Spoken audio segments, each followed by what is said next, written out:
Hello friends, welcome to AKSIAS academy daily current affairs. ముందుగా నేను ఇచ్చిన question, A particular state in India has following characteristics. Same latitude northern Rajasthan నుంచి వెళ్ళేదా అనుకుంటుంది. అలాగే 80% forest cover, 12% forest కవర్లో protected area network ఉంది. అంటే మీరు జనరల్గా ఇలాంటి క్వశ్చన్స్ వెరీ రెగ్యులర్గా వస్తుంటాయి యూపీఎస్సీలో. అంటే మనకి బేసికల్గా ఇండియా ఇలా ఉంటుంది కదా మనకి డయాగ్రాము, బట్ జనరల్గా అయితే ఇండియా మీకు ఇలా తిరిగి ఉంటుంది. సో ఇలా ఎప్పుడైతే ఉందో మనకి ఇలా స్ట్రైట్ లైన్ గీస్తే ఢిల్లీ మౌంట్ ఎవరెస్ట్ కన్నా పైన ఉంటుంది. ఒరిజినల్గా మనకి ఇలా వంపుంటుంది అనమాట ఇండియా ఆన్ గ్లోబ్. సో దాని కారణంగా మనం స్ట్రైట్ లైన్ గీసామనుకోండి ఢిల్లీ దగ్గర నుంచి మౌంట్ ఎవరెస్ట్ ఢిల్లీ కన్నా కిందకు వస్తుంది యాక్చువల్గా. సో ఇలాంటి క్వశ్చన్స్ చాలా రెగ్యులర్గా అడుగుతాడు. సో జాగ్రఫీ మీద బాగా అవగాహన ఉండాలి. సో ఇది మొత్తం ఆన్సర్ వచ్చేసి అరుణాచల్ ప్రదేశ్ దీనికి. సో అంటే రాజస్థాన్ నుంచి కరెక్ట్గా గీత గీస్తే అరుణాచల్ ప్రదేశ్కి వెళ్తుంది. కానీ రాజస్థాన్లో ఎడారి ఉంది, అక్కడేమో మంచు పర్వతాలు ఉన్నాయి. The reason is Geography. So ఈరోజు టాపిక్ ఏంటంటే, ఆంధ్రప్రదేశ్లో అమరావతి అభివృద్ధి కోసం 15,000 కోట్ల రూపాయలను బడ్జెట్లో నిర్మలా సీతారామన్ గారు ప్రకటించారు. డెఫినెట్గా అమరావతి అనేటటువంటి ఈ టాపిక్ 2014 నుండి 2019 వరకు చంద్రబాబు నాయుడు గారు ఆయన చీఫ్ మినిస్టర్గా ఉన్నప్పుడు రాష్ట్ర విభజన తరువాత ఈ అమరావతిని రాజధానిగా ఎంచుకున్నారు. హైదరాబాద్ క్యాపిటల్ సిటీ అయినప్పటికీ 2024 వరకు కామన్ క్యాపిటల్ యాక్చువల్గా 2023తో ఎండ్ అయింది. బట్ అమరావతిని 2014 తర్వాత అప్రాక్సిమేట్గా 2015-16 ఆ టైంకి వెళ్ళేటప్పటికీ అమరావతిని రాజధానిగా ఎన్నుకోవడం జరిగింది. అయితే దాని తర్వాత కొంత లిటిల్ డెవలప్మెంట్స్ జరిగినప్పటికీ కూడా జగన్మోహన్ రెడ్డి గారి ప్రభుత్వం వచ్చిన తర్వాత అమరావతితో పాటుగా మరి 2 రాజధానులు ప్రకటించారు. సో అమరావతిని పూర్తిగా నెగ్లెక్ట్ చేశారు. దానికి పొలిటికల్ రీజన్స్ ఉండొచ్చు, మరొకటి ఉండొచ్చు. సో ఒకవేళ మళ్ళా గెలిస్తే కనుక అమరావతి కాదని ఇక్కడ నుంచి వైజాగ్ నుంచే పరిపాలన చేస్తామని కూడా చెప్పారు. ఏదేమైనప్పటికీ రాష్ట్ర విభజన తర్వాత హైదరాబాద్ లాంటి మహానగరం అనేటటువంటిది ఖచ్చితంగా హైదరాబాద్ లాంటి మహానగరాన్ని అయితే సృష్టించడం కష్టం. ఎందుకంటే Hyderabad has 5,000 years of history. చాలామంది కులీ కుతుబ్ షా నిజాంలని అనుకుంటారు, కానీ అంతకుముందు కూడా ఉన్నాయి హైదరాబాద్లో జనావాసాలు. బట్ అంత సిటీని కట్టడం కష్టం. కానీ బట్ ఒక రాజధాని అయితే మాత్రం ప్రతి రాష్ట్రానికి ఉండాలి కదా. సో 2014 నుంచి 2024 మధ్యలో రాజధాని ప్రకటన తప్ప ఇంకేమీ జరగలేదు ఆంధ్రప్రదేశ్కి, especially for the Amaravati development. ఏవో 4-5 రోడ్లు, 5-6 బిల్డింగ్లు తీసారేమో కానీ బట్ యాజ్ ఎ సిటీ అంటే which attracts investments from the global investors and as well as the national investors అనేటటువంటిది మాత్రం జరగలేదు. మనం ఆ కంటెక్స్లో చూస్తే అమరావతి ఆంధ్రకి రాజధాని అనేటటువంటిది మళ్ళీ ఇప్పుడు 2024లో మళ్ళీ వినిపించింది. ఎందుకంటే చంద్రబాబు నాయుడు గారు మళ్ళీ చీఫ్ మినిస్టర్ అయ్యారు కాబట్టి. సో ఆయన గతంలో తీసుకున్నటువంటి స్టాన్స్నే ఇప్పుడు మళ్ళీ తీసుకోవడం జరిగింది. సో అందులో భాగంగా అమరావతి తాలూకా అసలు సిగ్నిఫికెన్స్ బుద్ధిజంతో చాలా ముడిపడి ఉంది. ఎందుకంటే బుద్ధిస్ట్ విగ్రహం ఒకటి ఉంది, అలాగే బుద్ధిస్ట్ స్తూప దాదాపుగా 6th century BCకి చెందినటువంటిది. సో అలాగే అమరావతి ఆంధ్ర బుద్ధిజము, నార్దర్న్ బుద్ధిజం ఆంధ్ర బుద్ధిజంతో ఏ విధంగా డిఫర్ అయి ఉంటుంది, అలాగే అమరావతిలో ఉన్నటువంటి బుద్ధిజం తాలూకా సిగ్నిఫికెన్స్ ఏంటి, decline of Buddhism in Andhra Pradesh ఎలా జరిగింది, క్వశ్చన్ ఆఫ్ ద డే. ఈ విషయాలు మనం ఈరోజు చూసే ప్రయత్నం చేద్దాం. ముందుగా న్యూస్లో ఎందుకు ఉందంటే, ఫినాన్స్ మినిస్టర్ గారు 15,000 కోట్ల రూపాయలు అన్నారు. దీన్ని కూడా న్యూస్లో కొంచెం దీని మీద కూడా ట్రోల్స్ వచ్చాయి. ఈ 15,000 కోట్లు అప్పాట్ లేదని అనుకుంటే లోనా గ్రాంటా అని చెప్పేసి. బట్ నిర్మలా సీతారామన్ గారు దాని మీద ఏ విధమైనటువంటి ఇది చెప్పలేదు. బహుశా వరల్డ్ బ్యాంక్ నుంచి వాళ్ళు ఏమన్నా అప్పు ఇప్పించినా కూడా లేదా గ్రాంట్ రూపంలో ఇప్పించినా కూడా కేంద్ర ప్రభుత్వం దాన్ని చూసుకుంటుంది అన్నారు. అంటే అటు ఇటుగా గ్రాంట్ కిందే వస్తుంది. అప్పు అయినా కూడా ఓకే, అప్పు కూడా ఇవ్వరు కదా. సో కాబట్టి ఈ బడ్జెట్లో మళ్ళీ అమరావతి గురించి కొంత ఇన్ఫర్మేషన్ అనేటటువంటిది అందరూ వెతకడానికి ఒక మార్గం కనిపించింది. సో దీనికి సంబంధించి మనం అమరావతిని చూస్తే 1700 సంవత్సరంలో రాజా వెసారెడ్డి నాయుడు ఈయన ఏదో విషయాల మీద అక్కడ వెళుతూ ఏదో తవ్వుతూ అక్కడ అకస్మాత్తుగా, అంటే అసలు దాని గురించి ఆయనకేం పట్టింపు లేదు, ఆయన ఏదో వేరే పని చేసుకుంటున్నారు, చూస్తూ అక్కడ ఆంధ్రప్రదేశ్లో ఉన్నటువంటి ధాన్యకటకం అనేటటువంటి విలేజ్లో ఏన్షియంట్ లైమ్ స్టోన్ రూన్స్ని కనుగొన్నాడు. అంటే ఆల్రెడీ అక్కడ ఉన్నాయి, అవి తవ్వుతుంటేనో మరొక పని చేస్తుంటేనో బయటపడ్డాయి.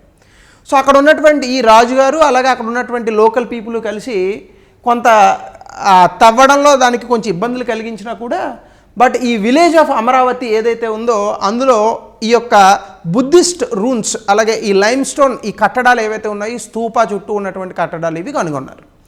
దాని తర్వాత ఆ డిస్ట్రక్షన్ అనేది కంటిన్యూ అయింది. దాని మీద ఏవేవో రకరకాల ఇదులు కూడా జరిగాయి. 1816 సంవత్సరంలో బ్రిటిషర్స్ పరిపాలిస్తున్నప్పుడు కల్నల్ మెకెంజీ ఈయన ఒక సర్వే చేపడుతూ ఈయన గ్రాండ్ అమరావతి స్తూప అంటే అమరావతిలో ఉన్నటువంటి ఈ పెద్ద బుద్ధిస్ట్ స్తూపాన్ని పూర్తి స్థాయి దానికి వివరణ ఇచ్చి ఈ బుద్ధిస్ట్ స్తూపాన్ని కనుగొనడం జరిగింది. 2017లో ఆంధ్రప్రదేశ్ చీఫ్ మినిస్టర్ గారు దీన్ని బికాస్ దీనికి బుద్ధిజంతో కనెక్షన్ ఉంది కాబట్టి అలాగే అమరావతి అనేటటువంటిది ఇంద్రుడు నివసించేటటువంటి ప్రాంతం సాధారణంగా మన పురాణాల్లో చెప్తూ ఉంటారు. సో ఈ అన్నిటి సిగ్నిఫికెన్సెస్ అలాగే ఆంధ్రప్రదేశ్కి కరెక్ట్గా మధ్యలో ఉంటుంది. మీరు ఇటు చూసుకున్నా అటు చూసుకున్నా 1-2 కిలోమీటర్స్ తేడా వస్తుంది అంతే, కరెక్ట్గా మధ్యలో ఉంటుంది. సో దాన్ని రాజధానిగా ప్రకటించారు. అయితే అమరావతిలో బుద్ధిజం గురించి మనం చూస్తే మనకు తెలిసిన విషయమే, బుద్ధిజంని గౌతమ్ బుద్ధుడు సిద్ధార్థ గౌతమ ఈయన స్థాపించారు. అయితే 5th సెంచరీ బీసీలో ఇది మగధలో వచ్చింది. మగధ అంటే ఇప్పుడు ఉన్నటువంటి బీహార్. అయితే ఇది ఆంధ్రప్రదేశ్కి ఎలా స్ప్రెడ్ అయిందంటే ట్రేడ్ రూట్స్ ద్వారా. అంటే ఆ రోజుల్లో వాణిజ్యం అనేటటువంటిది చాలా అద్భుతంగా జరిగేది. సో అక్కడ నుంచి వాణిజ్యంతో ఉన్నటువంటి వ్యక్తులు ఇటువైపుకి రావడం, ఇక్కడ ఉన్నటువంటి వ్యక్తులు అటువైపుకి వెళ్ళడము, ఈ కారణంగా ఈ బుద్ధిస్ట్ ప్రాక్టీసెస్ అనేటటువంటివి నార్దర్న్ ఇండియా నుంచి మగధ నుంచి ఆంధ్రప్రదేశ్కి వచ్చాయి. అందులోని బుద్ధిజం అనేటటువంటిది ట్రేడ్ని బాగా ప్రోత్సహించింది. అయితే ఫస్ట్ సిగ్నిఫికెన్స్ ఎవిడెన్స్ అసలు ఆంధ్రప్రదేశ్లో బుద్ధిజం వచ్చింది అనేటటువంటి మొట్టమొదటి సాక్ష్యాలు మనకి 3rd BC ఇన్స్క్రిప్షన్ ఏదైతే ఉందో అశోకుడు నాటినటువంటి శాసనాల ద్వారా మనకు లభిస్తుంది. ఎందుకంటే అశోకుడు మీ అందరికీ తెలుసు కళింగ యుద్ధం తర్వాత బుద్ధిజంని చాలా ప్రోత్సహించాడు. సో అందులో ఆంధ్రప్రదేశ్లో ఈ యొక్క ఇన్స్క్రిప్షన్స్ అనేటటువంటివి మనకు కనిపించాయి. అలాగే బుద్ధిజంకి సంబంధించి ఫస్ట్ బుద్ధిస్ట్ కౌన్సిల్ 483 BC రాజగిరిలో జరిగిన నాటి నుండి కూడా ఆంధ్రప్రదేశ్కి బుద్ధిజంతో సంబంధాలు ఉన్నాయని మనకు కొన్ని సాక్ష్యాలు లభించాయి. ఎందుకంటే ఆంధ్రప్రదేశ్లో ఉన్నటువంటి కొంతమంది బౌద్ధులు, ముఖ్యంగా ఈ వీళ్ళు ఉంటారు కదా మాంగ్స్ అని అంటాం కదా బౌద్ధ భిక్షులు, వీళ్ళు ఇక్కడ నుండి కూడా వెళ్ళి ఈ ఫస్ట్ బుద్ధిస్ట్ కౌన్సిల్లో పాల్గొన్నారని మనకు కొన్ని సాక్ష్యాలు లభించాయి. అయితే ఆంధ్రప్రదేశ్లో 3rd BC నుంచి 3rd CE అంటే 600 సంవత్సరాల పాటు బుద్ధిజం చాలా అద్భుతంగా ఫ్లరిష్ అయింది. ముఖ్యంగా అమరావతి, నాగార్జునకొండ, జగ్గయ్యపేట, సాలిహుండం, శంకరం ఈ ప్రాసెస్లో 14వ శతాబ్దం వరకు కూడా బుద్ధిజం అనేటటువంటి చాలా అద్భుతమైనటువంటి ఫ్లరిషింగ్ అనేటటువంటి జరిగింది. అయితే ఈ స్ప్రెడ్ ఆఫ్ బుద్ధిజం ఇక్కడ ఆంధ్రప్రదేశ్ ప్రాంతంలో అర్బనైజేషన్తో కూడా కోయిన్సైడ్ అయిందని కొన్ని సాక్ష్యాలు దొరికాయి. అంటే అమరావతి ఆ రోజులో సిటీ, అంటే అమరావతి విలేజ్ కాదు, ఇప్పుడు విలేజ్ ఎందుకంటే పెద్ద పెద్ద సిటీలు వచ్చాయి కాబట్టి. కానీ ఆ రోజుల్లో అమరావతి అనేటటువంటిది పట్టణీకరణలో భాగంగా వచ్చిందని చెప్పి కూడా చెప్తారు. సో ఇందులో నార్దర్న్ బుద్ధిజంకి ఈ యొక్క ఆంధ్రప్రదేశ్లో ఉన్నటువంటి బుద్ధిజంకి ఉన్నటువంటి డిఫరెన్స్ ఏంటంటే ఈ బేసికల్గా ఆంధ్రప్రదేశ్లో ఉన్నటువంటి బుద్ధిజం అంతా కూడా మర్చెంట్స్ ద్వారా వచ్చింది, అంటే వ్యాపారస్తుల ద్వారా వచ్చింది. సో కాబట్టి దీన్ని పెంచి పోషించింది ఎవరు? వ్యాపారస్తులు.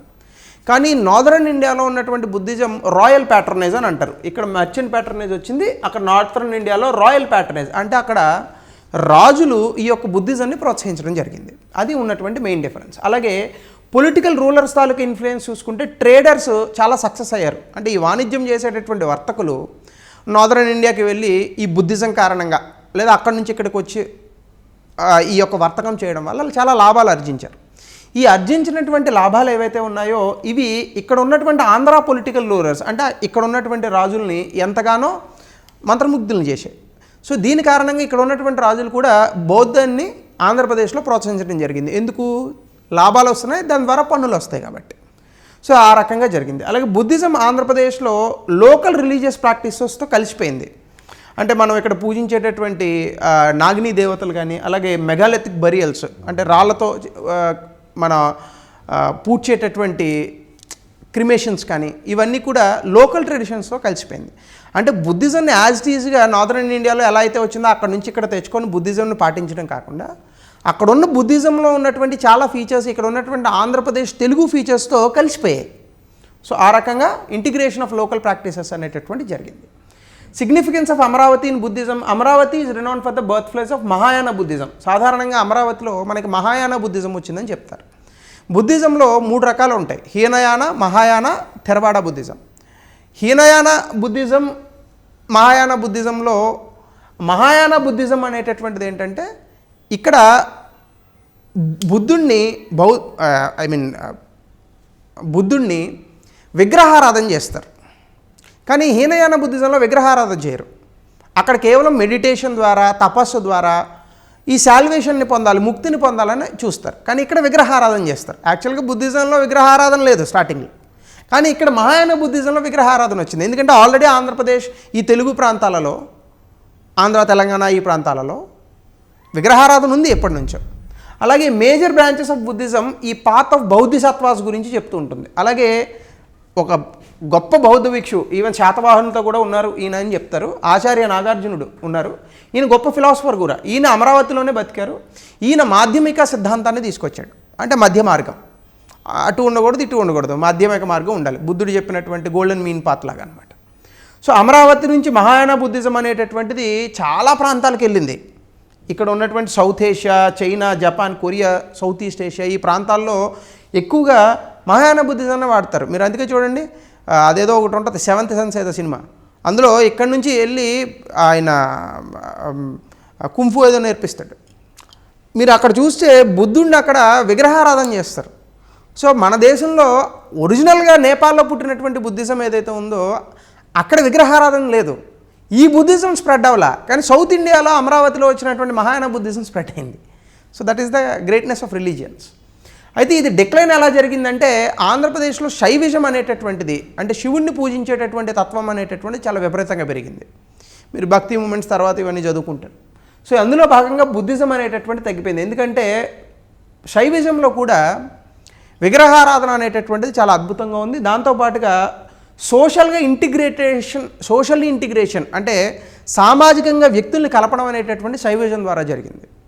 ఎందుకంటే మీరు చూడండి, శైవిజంలో శివుణ్ణి పూజించేటటువంటి తత్వంలో ఎంతటి తక్కువగా ఉన్నటువంటి వ్యక్తి అయినా శివుణ్ణి పూజించవచ్చు. భక్త కన్నప్ప సినిమా అదే కదా, కొత్త భక్త కన్నప్ప కాదండి, అలా మంచి అన్నది ఎడతారు మనల్ని.